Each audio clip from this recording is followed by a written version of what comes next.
Pumalo na sa 2.6 billion pesos ang halaga ng pinsalang dala ng El Nino sa sektor ng agrikultura. Ayon kay Office of the Civil Defense Undersecretary Ariel Nepomuceno, higit 244,000 pamilya na o katumbas ng higit 1 milyong individual ang apektado ng nasabing pinsala. Ang mga pamilya ho dyan ng mga nasa magsasaka o sa agricultural sector, 54,000 families ho yan.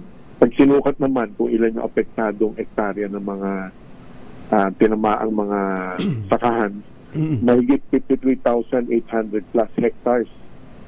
Mula regions 1, 2, 3, halos buong Pilipinas yan, Car, Calabarzon, Mimaropa, 5, 6, 9 hanggang Region 12, hanggang Zamboanga po yan. Kaugnay nito, mayroon anyang nakalatag na long-term solutions ang pamahalaan para tugunan ang pinsalang dala ng El Nino.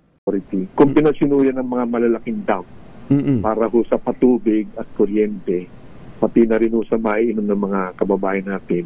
So kombinasyon yan ng malalaking dam, yung canal system, at yung mga catch basins na sinasabi ho ninyo.